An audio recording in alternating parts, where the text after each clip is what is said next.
नमस्कार, आप देख रहे हैं रूबरू। और जब बात रूबरू की करते हैं तो यकीनन हम आपकी मुलाकात करवाते हैं किसी खास शख्सियत से। और जब बात राजनीति की हो, राजनीतिक गलियारों की हो, तो डेफिनेटली कहीं ना कहीं मुलाकात भी किसी ऐसे ही शख्स से होगी। जी हाँ, आज मेरे साथ हैं बेबाक अंदाज रखने वाले हजका के सुप्रीमो कुलदीप बिश्नोई। नमस्कार, आपका स्वागत है। सबसे पहले तो यही जानना चाहूँगी, जिस तरह से मैंने कहा कि बेबाक अंदाज ये जाने जाते हैं, बोलों के लिए भी जाने जाते हैं, अपने अलग तरह के शब्दों के लिए भी जाने जाते हैं, तो किस तरह से देखेंगे आपको? देखिए, मैं बहुत साफ दिल का आदमी हूँ। जो मेरे मन में होता है स्पष्ट तरीके से बोलता हूँ। हाँ। ना कोई छल, ना कोई दिखावा, ना कोई कपट। इसीलिए बेबाक अंदाज, बेबाक बोल। जी हाँ। इसीलिए बेखौफ अंदाज से राजनीति करना चाहते हैं। बिल्कुल ही, और ईमानदारी की और बेखौफ राजनीति दोनों। लेकिन जब बात आप ईमानदारी की राजनीति की करते हैं, तब हरियाणा की राजनीति में जो आपके विपक्ष के लोग हैं वो इस पर उंगली उठाते हैं कि जब भ्रष्टाचार की बात करें तो फिर आपकी जो फैमिली है उस पर कई तरह के चार्जेस लगे, वो बातें आ जाती हैं। तो उसको किस तरह से आप देखेंगे? देखिए, दो चीज़ें इसमें हैं। सबसे पहला, हमारे जो लोग ये आरोप लगाते हैं जी। उनको हिंदुस्तान की संस्कृति का ज्ञान कम है। हाँ। क्योंकि जो व्यक्ति इस दुनिया में नहीं हो उसके हाँ। बारे में अपशब्द इस्तेमाल करना हिंदुस्तान की संस्कृति नहीं सिखाती। पॉइंट और टेकन। दूसरा, हमारा परिवार हिंदुस्तान के इतिहास में पहला ऐसा परिवार होगा जिन्होंने मेरे पिताजी के ऊपर जसवंत सिंह आयोग बिठाया गया जब चौधरी देवीलाल जी प्रधानमंत्री थे। और आयोग जब बैठता है तो बहुत खोद खोद के चीज़ें को देखता है। उस जसवंत सिंह आयोग की रिपोर्ट मेरे पास है। उसमें उन्होंने अंत में ये लाइन भी लिखी है कि चौधरी भजनलाल जी के खिलाफ, परिवार के खिलाफ भ्रष्टाचार के आरोप दूर की बात है, शक की सुई भी नहीं घूमती है। हमने इनकम टैक्स की 2 इन्वेस्टिगेशन झेली है, विजिलेंस की 3 इन्वेस्टिगेशन झेली है, सीबीआई की इन्वेस्टिगेशन झेली है, इनकम टैक्स की इन्वेस्टिगेशन झेली है। और अलग अलग सरकारों में बंसीलाल जी चौटाला, देवीलाल जी, देवेगौड़ा, देवीलाल उप प्रधानमंत्री, अगर इतनी इंक्वायरियों के बाद भी अगर हम पाक साफ निकले हैं तो भ्रष्टाचार के आरोप बिल्कुल निराधार हैं। क्योंकि उनको हमारे खिलाफ और कोई बोलने को है नहीं। कुछ भ्रष्टाचार के आरोप लगाते हैं तो तथ्य सामने लेके आए। यानी कि आपको लगता है कि जो ये आरोप लगाते हैं और इस मुद्दे पर राजनीतिक रोटियां सेकते हैं, वो शायद अपने घर में नहीं देख रहे। बिल्कुल, सावन के अंधे को हरा ही नजर आता है। लेकिन दल बदल के इतिहास की बात करें तो दल बदल का आरोप है, वो भी आपके परिवार पर जरूर लगता है कि अगर दल बदल की राजनीति की तो वो भी इस परिवार ने जरूर की। हाँ, देखिए, मैं एक पढ़ा लिखा नेता हूँ और कोई भी काम, जो एक कानून जिस काम की इजाज़त देता है वो काम गैर कानूनी नहीं होता। भारत का जब चौधरी भजनलाल जी ने, स्वर्गीय चौधरी भजनलाल जी ने जब 1982 में एमएलए तोड़े, उस वक्त एंटी डिफेक्शन लॉ नहीं था। कानून इजाज़त देता था किसी भी एमएलए को पार्टी से दूसरी पार्टी में जाने की। 1992 में बंसीलाल जी के एमएलए तोड़े, उस वक्त भी एमएलए की इच्छा थी या नहीं, तब भी एंटी डिफेक्शन लॉ नहीं था। पर 2002 या 3 में केंद्र सरकार में एंटी डिफेक्शन लॉ बना कि उसके तहत ये कोई भी आदमी डिफेक्ट करके नहीं जा सकता है। यानी आप उसको सही ठहराते हैं कि अगर ये दल बदल की राजनीति थी या अगर इस तरह से था बिफोर द लॉ तो इट वाज जस्टिफाइड। क्या ये राजनीति में देखिए, दल बदल की राजनीति हर हाल में गलत है। क्योंकि horse trading is completely unconstitutional. It is बिल्कुल मॉरल, अनमॉरल, इमॉरल है। और इसको बिल्कुल हर तरीके से बंद करना चाहिए। होता तो आज भी है अनफॉर्चुनेटली। लेकिन देखिए, जब नेता इस तरह की बात करते हैं और वही नेता उस कुर्सी पर बैठ के ये सब करते हैं तो कैसे जस्टिफाई? देखिए, मैं उन नेताओं में नहीं हूं, क्योंकि मेरी सोच और पुराने नेताओं की सोच में पाताल और आसमान का फ़र्क है। जैसे सबसे पहले बताना चाहूँगा कि मैं कुर्सी के लालच में राजनीति नहीं कर रहा। अगर मैंने कुर्सी की लालच में राजनीति करनी होती तो डिप्टी चीफ मिनिस्टर बन जाता और 7 साल 8-9 साल पहले केंद्रीय मंत्री बन जाता। मेरी राजनीति वो नहीं है। दूसरा, दल बदल की बात है, कोई भी काम जो अनकॉन्स्टिट्यूशनल है वो कुलदीप बिश्नोई किसी भी हालत में उसका पक्षधर नहीं रहेगा। अगर भगवान ना करे हमारे विधायक कम आते हैं और खरीद फरोख्त करनी पड़े, कुलदीप बिश्नोई विपक्ष में बैठना पसंद करेगा, लेकिन खरीद फरोख्त नहीं करूंगा मैं। लेकिन इस तरह के आरोप भी आप पर लगे और आपके जो लोग छोड़कर कांग्रेस में गए उन्होंने ये आरोप लगाए क्योंकि ये नेगोशिएशन इनके आपके मन के मुताबिक नहीं हुआ, इस वजह से ऐसा देखिए, हुआ। अगर कुलदीप बिश्नोई ने भी, मैंने अभी आपसे कहा कि अगर मुझे अपना सौदा करना होता तो बोली लगाने वाले आज भी तैयार हैं, पहले भी तैयार थे, लेकिन मैं बिकाऊ आदमी नहीं हूँ। और अगर मैं बिकना चाहता या उनको बेचना चाहता तो मुझे कौन रोक रहा था। लेकिन वो बिकना चाहते तो बिक गए, जो नहीं बिकना चाहता था वो अभी वहीं बैठा है और पब्लिक का आशीर्वाद साथ है। आपको लगता है कि हज का उतना आधार हरियाणा की राजनीति में आप बना पाए हैं जितना बनना चाहिए था?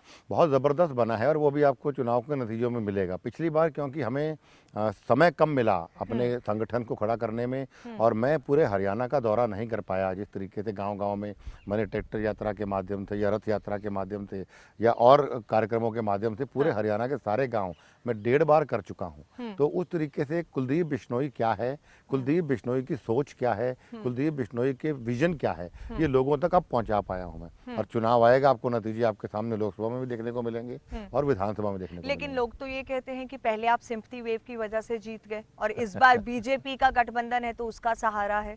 हाँ, देखिए बीजेपी गठबंधन का निस्संदेह हमें फ़ायदा मिला है, बीजेपी को भी फ़ायदा मिला है।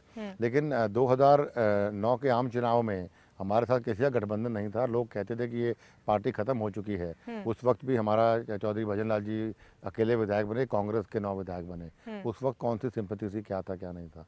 और 2 महीने की बात और है, उनको जवाब मिल जाएगा। जवाब तो मिल जाएगा, लेकिन आपने कहा कि मैं लोगों से तब इतना नहीं मिल पाया था।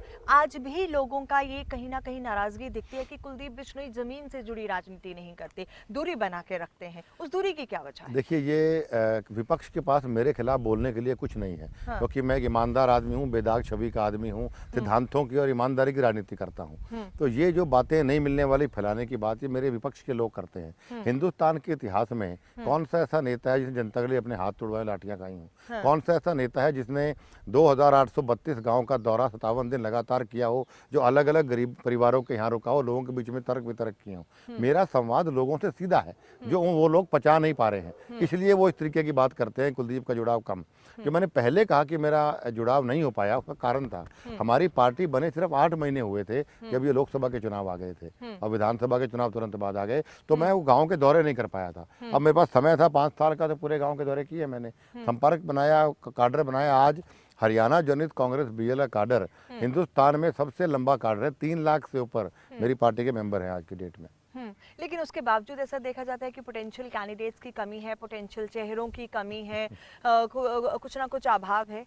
रिजल्ट बता पाएगा। मेरे पास आज लोकसभा के लिए मेरे पीछे लोग पड़े हुए हैं मेरी पार्टी के। हमने 2 सीटें, क्या सीटें बढ़वाई है, तो कैंडिडेट कम होंगे तो कहाँ से लेके आएंगे? उल्टा उधर तो ये इस तरह की बातें सामने आ रही हैं कि बीजेपी और आपके बीच जो है लोकसभा की सीटों को लेकर कहीं ना कहीं डेडलॉक आ रहा है। बिल्कुल भी नहीं है, क्योंकि हमारा लक्ष्य, चौटाला पार्टी पूर्ण रूप से समाप्त हो चुकी है। हमारा लक्ष्य कांग्रेस खत्म करने का है, तो डेडलॉक आने का सवाल ही पैदा नहीं होता है। इनेलो कहती है कि हजका का आधार नहीं है, कांग्रेस की बी टीम है। देखिए इनेलो जब चाहे वापस यू टर्न हो जाए।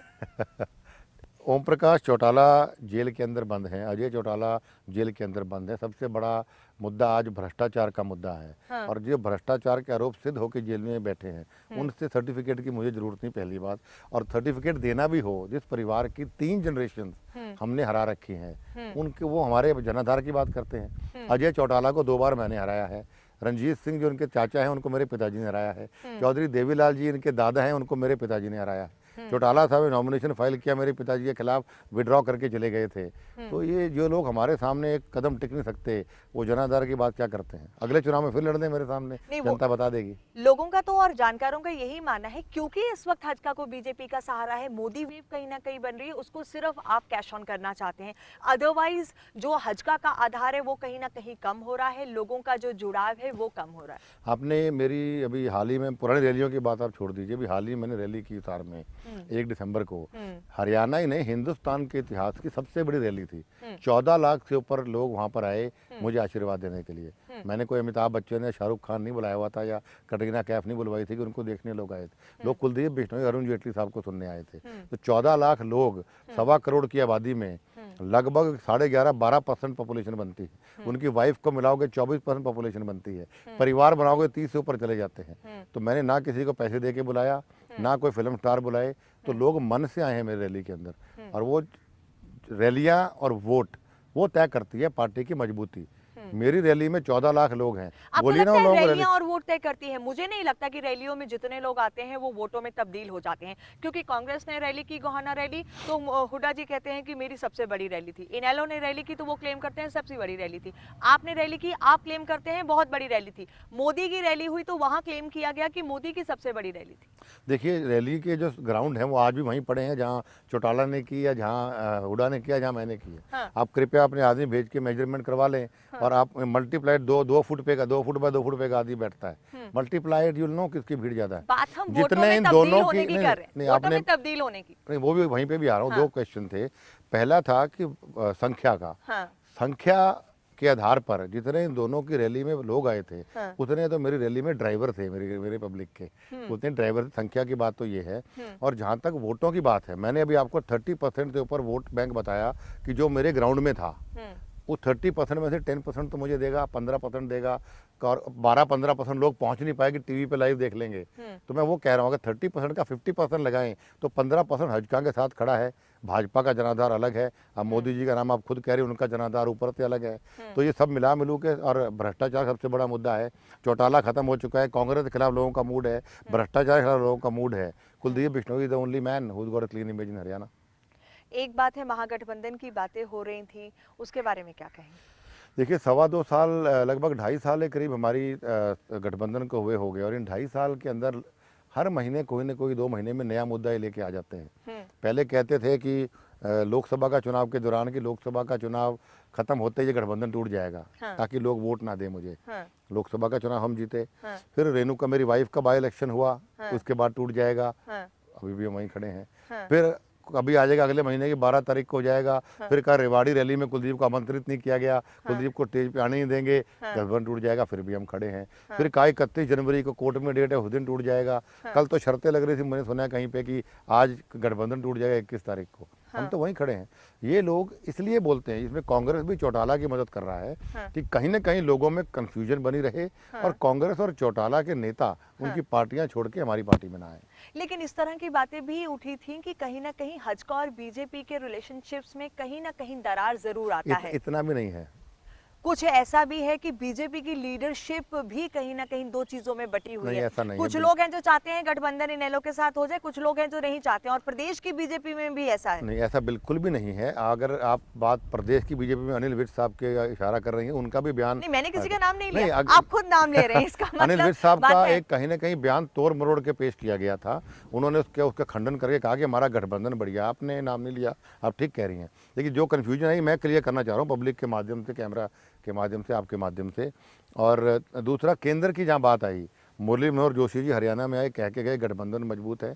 राजनाथ जी, सुषमा जी, गडकरी जी, अरुण जेटली जी, ये 5 नेता जो सबसे बिग विग्स हैं हरियाणा के, गडकरी साहब भी 6 नेता, सभी के सभी ने हरियाणा में जब भी आए हैं उन्होंने कहा गठबंधन अटूट है, अमर है, महागठबंधन नहीं होगा। कहना है कि सुषमा स्वराज, नितिन गडकरी ये चाहते हैं कि हजका, वो आपको फेवर करते हैं, लेकिन बात जहां कुछ और लोगों की आ जाती है, मुख्तार अब्बास नकवी, राजनाथ या फिर मोदी, तो वो चाहते हैं क्योंकि नंबर गेम है, नंबर मैजिक उनको चाहिए, तो अगर गठबंधन होता है तो वो उसके फेवर में है।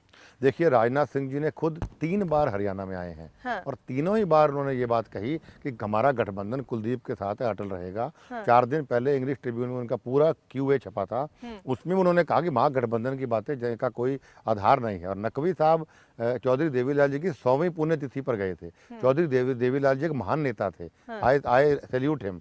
अगर मुझे ही बुलाया जाता उस स्टेज पे, क्योंकि नॉन पॉलिटिकल फंक्शन तो मैं भी जाता उस स्टेज पे, वो पॉलिटिकल रैली नहीं थी। और जहाँ तक नरेंद्र मोदी जी की बात है, उनका पूर्ण रूप से आशीर्वाद हमारे गठबंधन के साथ है, क्योंकि इनेलो ऑलरेडी कह चुकी है कि मोदी को समर्थन है इनेलो क्योंकि उनके पास कोई रास्ता नहीं है ना, उनको वोट नहीं मिल रहे हैं। और INLD सपोर्ट तब करे जब उनके MP बनेंगे। 1999 से लेके आज तक जिस पार्टी का एक भी MP ना बना हो, that includes hattrick defeat of Ajay Chautala himself, वो कौन से MP की बात कर रहे हैं? और आज तो भ्रष्टाचार के आरोप साबित होके 2/3 परिवार जेल के अंदर बैठा है। और भ्रष्टाचार का मुद्दा सबसे बड़ा है, तो कौन से MP की बात कर रहे हैं? कहाँ से MP जीतेंगे? उनका विधायक भी नहीं बनता कोई। लेकिन भ्रष्टाचार का मुद्दा तो सबके लिए उतना ही अहम है ना। जिनके घर शीशे के होते हैं वो दूसरों पे पत्थर कैसे फेंक सकते हैं? ये मुझे समझ में नहीं आता राजनीति में। मैं आपकी बात में एग्री करता हूँ कि जिन्हें घर शीशों के पत्थर नहीं फेंकने चाहिए। Kuldeep Bishnoi, I am CM candidate of HJC BJP alliance. Kuldeep Bishnoi के ऊपर भ्रष्टाचार का क्या आरोप है, मैं जवाब मांगता हूँ कांग्रेस और लोकदल से। यानी आपको आपका ये कहना है कि पीछे जो हो चुका नहीं, उसका पीछे गलत है। उसका मैं जिम्मेदार नहीं हूँ, उसके लिए मैं जवाबदेह नहीं हूँ, लेकिन मैं अपनी पर्सनल राजनीतिक सोच को लेकर आगे चल रहा हूँ। देखिए, पर्सनल राजनीति, क्योंकि सीएम कैंडिडेट मैं हूँ, इसलिए मैंने कहा कि मी एंड भूपेंद्र हुड्डा, क्योंकि लोकदल तो खत्म हो चुकी है। आप बताइए कुलदीप बिश्नोई पर क्या एलिगेशन, नंबर 1। पीछे की बात मैंने भी आपको बहुत डिटेल में क्लियर किया हाँ, था मैं आई कि गॉट जो इट। आज जो हमारे इन्वेस्टिगेशन हुई, तो कुछ हमारे परिवार के ऊपर गलत कुछ है भी नहीं। और कुलदीप बिश्नोई व्यक्तिगत तौर पर भी बात साफ है, ईमानदारी और सिद्धांतों की राजनीति की है। खरीदने की मुझे कोशिश की कि मैं नहीं बिका, डराने की मुझे कोशिश की कि मैं नहीं डरा, सिद्धांत से डगमगाने की कोशिश मुझे की मैं डगमगा, तो क्योंकि 200 करोड़ की जो बात है वो, हाँ जी, 200 करोड़ की जो बात है वो कहाँ है? 200 आप ही के जो लोग हैं जो उधर गए हज का छोड़कर कांग्रेस में, वो ये कहते हैं कि आप डिप्टी एक- सीएम की पोस्ट और उसके आप साथ एक 200 करोड़। आप एक चोर या कातिल से पूछना चाह रहे हैं कि ये पुलिस वाला कैसा आदमी है? हाँ, जिन लोगों ने चोरी डाका जो बिके हैं, हाँ। वो कैसे मेरे ऊपर कैसे सर्टिफिकेट दे सकते हैं? वो लोग, चलिए जनता बेहतर जानती है, सब जानते हैं कौन बिका और किसने खरीदा। आगे बढ़ते हैं। राव इंद्रजीत बीजेपी में शामिल हुए, उससे पहले कुछ अलग तरह की बातें आई, आपने भी कुछ अलग तरह के बयान आपकी तरफ से भी आए। आज अगर हम राव इंद्रजीत और आपके रिश्तों को देखें तो ये रिश्ता क्या कहलाता है? देखिए, इंद्रजीत जी गठबंधन में आए हैं, निसंदेह अहिरवाड़ इलाके में हमारे गठबंधन को मजबूती मिली है। हाँ, पहले मैंने अवश्य ये कहा था कि उनको जो वो बयान रोज रोज देते हैं, उस बयान सिर्फ बयान से काम नहीं चलेगा, उनको सड़क पे आना चाहिए। तो कहीं ना कहीं मेरी बात उन्होंने मानी, और वो सड़क पे आए और बीजेपी ज्वाइन करी। और आज अगर वो हमारे गठबंधन में आए हैं, तो निसंदेह अहिरवाड़ इलाके के अंदर हमें मजबूती मिलेगी। लेकिन वो तो महागठबंधन की बातें हमेशा करते आए हैं और वो इस फेवर में भी हैं, मैंने तो और आप उनका कहते हैं कि आप इनेलो के साथ कभी भी साथ आ ही नहीं सकते। हर हालत में मैंने उनका कभी ऐसा महागठबंधन का बयान after coming in BJP alliance में आने के बाद मैंने कभी उनका बयान ऐसा पढ़ा पहले नहीं। तो थे, पहले सोच कांग्रेस की भी थी उनकी, सोनिया अच्छे बताते थे, राहुल बढ़िया बताते थे। ऐसा तो नहीं कि अभी वक्त का इंतजार कर रहे नहीं, हैं? ऐसा मेरे को नहीं लगता ऐसा कुछ होगा। बिल्कुल कोई भी आदमी आज की राजनीति में जो राजनीति करना चाहता है, जो जनता के हित के चाहता है, वो कभी भी किसी भ्रष्ट आदमी के साथ स्टेज शेयर नहीं करेगा। और मेरा स्टैंड बिल्कुल क्लियर है, मैं अपने जीवन में घर बैठना पसंद करूंगा, किसी भी कॉन्विक्ट या करप्ट आदमी के साथ कुलदीप बिश्नोई स्टेज शेयर नहीं करेगा। जाट और नॉन जाट की राजनीति करते हैं, मैं जात पात में विश्वास नहीं करता। लेकिन ऐसा है। लेकिन लोग समझते हैं, अगर कोई नॉन जाट ही समझते हैं मैं उनका नेता हूँ, तो ये मेरे लिए कॉम्प्लीमेंट है। लेकिन मैं व्यक्तिगत तौर पर मैं जात पात की राजनीति को बिल्कुल नहीं मानता। मेरे लिए मेरा हर हरियाणवी मेरा परिवार का सदस्य है, चाहे वो जाट है चाहे वो नॉन जाट है। वेरी क्विकली आपसे ये जानना चाहूँगी कि अभी जो लोकसभा इलेक्शंस आ रहे हैं, डेफिनेटली वो ऐसे टेस्ट है हजका के लिए भी, बीजेपी के लिए भी, क्योंकि बीजेपी सोच रही है कि यही वक्त है हम सब कुछ कैश ऑन करें। ऐसा पता भी चल रहा है और सामने भी आ रहा है कि करनाल सीट को लेकर, क्योंकि हजका चाहती है करनाल सीट, बीजेपी नहीं चाह रही है। देखिए, मैंने अभी आपसे कहा कि सीटों को लेकर हमारी कोई बातचीत भी अभी नहीं हुई है। अभी बातचीत हुई है, बातचीत चल रही है, बीजेपी वाले खुद कह रहे हैं कि बातचीत हुई नहीं, है। उन्होंने पैनल बन रहा है उनका। अगर आप उनका कल का भी बयान देखें, तो उन्होंने अपना पैनल बनाया है अपने कैंडिडेट्स का। जब उनका पैनल बन जाएगा, बीजेपी के कौन टिकटार्थी हैं, उसके बाद वो मेरे पास आगे बात करेंगे। कल मेरी अभी मेरी मुलाकात हुई है, जो उसका कमेटी जो गठित हुई है, उसको जो मनोहर लाल खट्टर जिनके हाथ में ये सारी चीजें हैं, उन्होंने बोला कि सोनीपत पर भी बात हो रही है, करनाल पर भी बात हो रही है, हज का उस बात पर अड़ी हुई है, लेकिन अभी नेगोशिएशन चल रहा है। तो वही बात आपसे जानना चाहूंगी। देखिए, मेरे से अभी मुझे नहीं पता उन्होंने क्या कहा, मैंने कोई बयान देखा पढ़ा नहीं। मुझसे अभी तक किसी सीट को लेकर कोई बात नहीं हुई है। चलिए, हज का कौन सी सीटें चाह रही है? हिसार, क्योंकि मैं सिटिंग एमपी हमारा है, हिसार के अलावा दूसरी सीट क्या है, वो सीट हमने स्टेट यूनिट को भी और सेंट्रल यूनिट को मैंने बता दिया, वो आपको बता नहीं पाऊंगा मैं। करनाल मैं बता नहीं पाऊंगा मैं। नहीं, आप तो खुलकर हमेशा बोलते हैं। हाँ, लेकिन ये क्योंकि हमारे गठबंधन की धर्म नहीं है। अगर मैं जो बात हमारे क्लोज डोर में अगर मैंने किसी को बताई है, तो ऐसे नहीं मैं बता पाऊंगा टीवी के सामने। अभी जो हरियाणा की राजनीति को किस दौर से निकलते हुए देख रहे हैं? चौधरी बीरेंद्र ने कहा राजनीति धंधा बन गया है। मेरी नवीन जिंदल से बात हुई, मेरे साथ एक्सक्लूसिव इंटरव्यू में उन्होंने कहा कि लोग हजारों करोड़ों राजनीति में कमा सकते हैं। किरण चौधरी का बयान आया कि ये तो मलाई खाने के लिए लोग राजनीति में आते हैं, कोई यहाँ खाता है कोई वहाँ खाता है। ये बहुत ही दुर्भाग्यपूर्ण बयान तीनों नेताओं ने अगर दिए हैं, तो मैं समझता हूँ इससे लोगों का राजनीति के ऊपर से विश्वास और उठेगा। क्योंकि आज जैसा मैंने पहले भी कहा, सावन के अंधे को हरा नजर आता है। लेकिन अगर नवीन जिंदल ने ऐसी बात कही है, तो कुछ कोई शॉकिंग बात नहीं है, क्योंकि कोयला घोटाले में जिन्होंने 52,000 करोड़ रुपए डकार लिए हों उनके मुंह से, वो तो उनको तो नज़र यही आएगा। लेकिन चौधरी बीरेंद्र सिंह ने अगर कहा है तो मैं समझता हूँ कहीं ना कहीं भूपेंद्र हुड्डा या कांग्रेस के लोगों को ध्यान में रख के कहा होगा। लेकिन हर व्यक्ति बिकाऊ नहीं होता, राजनीति धंधा नहीं है, राजनीति व्यापार नहीं है। मेरी समझ, जहाँ तक मैं समझता हूँ, जब मैं अपने बच्चों को सिखाता हूँ, मैं जन सेवा के लिए आया हूँ। और कुलदीप बिश्नोई ने आपको लगता है कि जन सेवा रह गई है? बिल्कुल, अगर कोई मन से करना चाहे तो, मन से कोई करना चाहे तो जन सेवा ही तो है, this is the social service. परिवारवाद की राजनीति है, लिगेसी आगे कंटिन्यू होती है, करप्शन इतना ज्यादा है। राव इंद्रजीत भी कहते हैं कि सांसद तो एक पपेट की तरह है, और बड़े बड़े लोग कहते हैं कि राजनीति एक धंधा बन गया। उसके बाद जब नेता कहते हैं कि राजनीति सेवा है, तो मजाक नहीं लगता? देखिए, बिल्कुल भी नहीं लगता है, क्योंकि मैं, जैसा मैंने कहा, धंधा होता तो मैं बहुत पहले धंधा बनना चाह रहा होता। अभी तक मैंने धंधा किया, मैं बहुत एक रेवोल्यूशनरी चीफ मिनिस्टर बनना चाहता हूं, जो बहुत कुछ हर बिरादरी के लिए करना चाहे, रोल मॉडल बने। मैं अपने बच्चों को भी यही बात कहता हूं कि बेटे, दुनिया में आना सभी, आते सभी हैं, जाना सबने हैं, लेकिन तुम्हारा बाप जब दुनिया छोड़ के जाएगा तो दुनिया कहेगी तुम्हारा बाप एक ईमानदार और सिद्धांतवादी नेता था जिसने जनहित के कार्य किए। और जहाँ तक परिवारवाद की बात आपने कही, डॉक्टर का बेटा डॉक्टर बन सकता है, वकील का वकील बन सकता है, होता डॉक्टर का बेटा उससे बेहतर डॉक्टर हो, वकील का बेटा उससे बेहतर वकील हो, तो एक राजनेता का बेटा क्यों नहीं राजनीति कर सकता? हम तीनों सोशल सर्विस में हैं, डॉक्टर भी सोशल सर्विस में है, लॉयर भी सोशल सर्विस में है, और पॉलिटिशियन भी सोशल सर्विस में है। तो हम सोशल सर्विस कर रहे हैं, तो इसमें अगर हम राज्यसभा के अंदर जाएं तो आपका प्रश्न बिल्कुल सही है कि हमने एक फादर ने उठा के अपने बेटे को बैकडोर एंट्री से राज्यसभा में भेज दिया। बट अगर हम लोकसभा लड़ते हैं या विधानसभा लड़ते हैं तो ये पब्लिक डिसाइड करती है कि who is the best candidate.